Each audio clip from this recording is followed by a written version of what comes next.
Hi student. पिछले video में आप पढ़े थे विद्युत धारा। आज का आपका टॉपिक है ओम का नियम। टॉपिक आपका है ओम का नियम, ओम्स लॉ। तो क्या होता है ओम का नियम? सन 1826 में जॉर्ज साइमन ओम ने किसी चालक के सिरों पर लगाए गए विभवांतर और उसमें प्रवाहित होने वाली धारा के संबंध में एक नियम दिया, जिसे ओम का नियम कहते हैं। इस नियम के अनुसार किसी चालक के सिरों पर लगाया गया विभवांतर और उसमें प्रवाहित धारा का अनुपात सदैव नियत रहता है, यदि चालक की भौतिक अवस्था ना बदली गई हो। या इसको ऐसे भी कह सकते हैं, यदि किसी चालक की भौतिक अवस्था जैसे ताप, लंबाई, क्षेत्रफल आदि ना बदली जाए तो चालक के सिरों पर लगाए गए विभवांतर और उसमें प्रवाहित होने वाली धारा का अनुपात सदैव नियत रहता है। तो देखते हैं क्या है, एक बार और लिख करके। सन 1826 में जॉर्ज साइमन ओम ने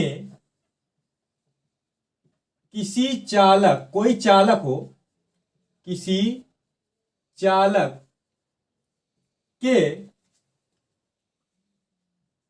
सिरों पर लगाए गए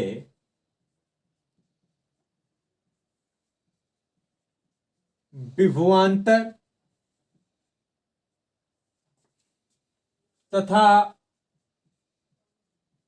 उसमें बहने वाली या प्रवाहित होने वाली, बहने वाली विद्युत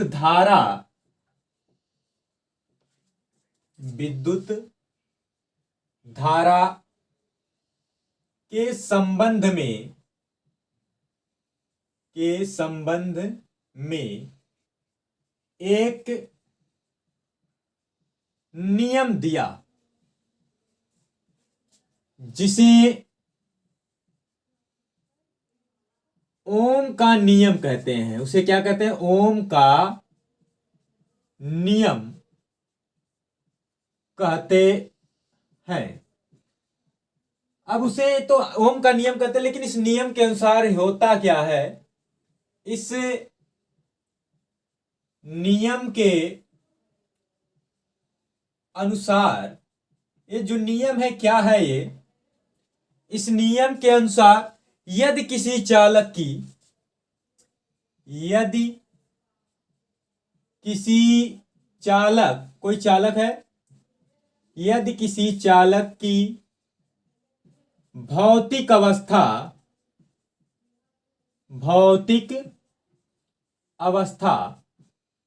अब चालक की भौतिक अवस्था हो सकती है जैसे आपका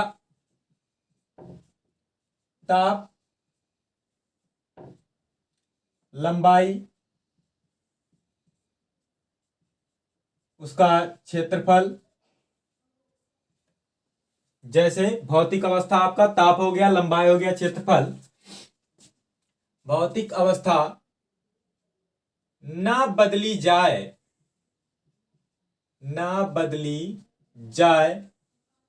तो चालक के सिरों पर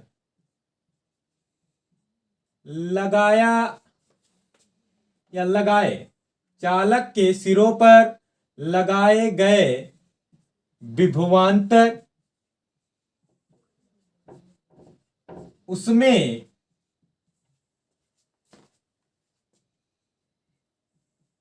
प्रवाहित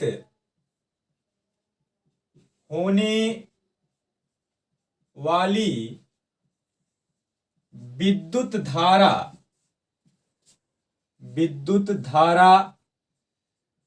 का अनुपात, ये विद्युत धारा का जो अनुपात होगा ये सदैव नियत रहता है, मतलब बदलेगा नहीं, सदैव नियत रहता है। ये आपका नियम यही है, यही तरह नियम आपको लिखना है कि यदि किसी चालक की भौतिक अवस्था जैसे ताप, लंबाई, क्षेत्रफल न बदली जाए तो चालक के सिरों पर लगाए गए विभवांतर और उसमें प्रवाहित होने वाली विद्युत धारा का अनुपात सदैव नियत रहता है। तो अब देखिए क्या होता है, यदि किसी चालक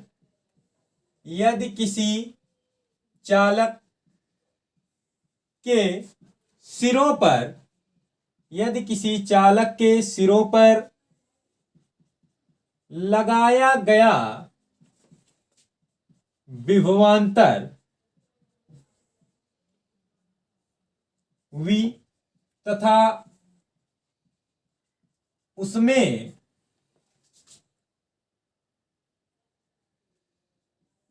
प्रवाहित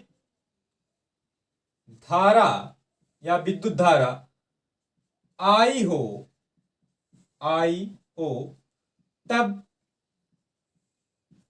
इस नियम के अनुसार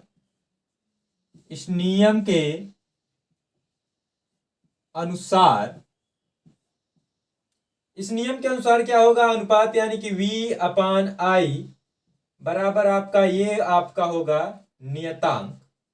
इस नियतांक को चालक का विद्युत प्रतिरोध कहते हैं। इस नियतांक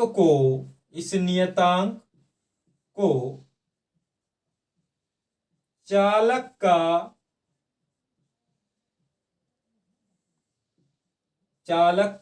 विद्युत प्रतिरोध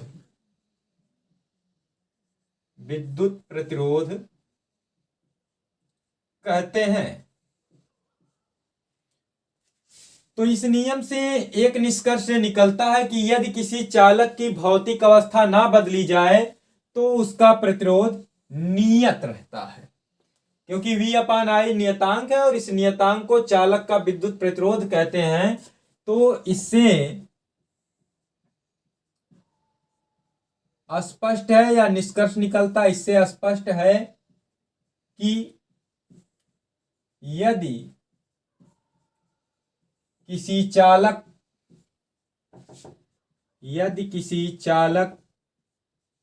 की भौतिक अवस्था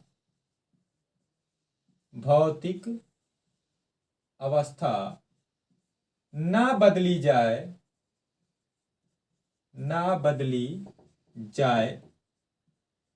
तो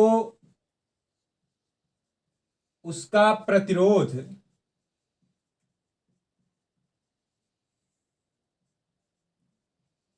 नियत रहता है, मतलब बदलेगा नहीं। अब यदि V और I के बीच ग्राफ खींचा जाए तो एक सरल रेखा प्राप्त होती है।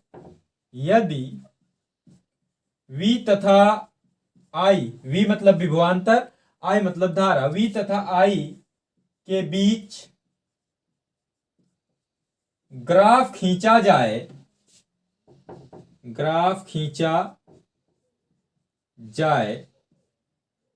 तो एक सरल रेखा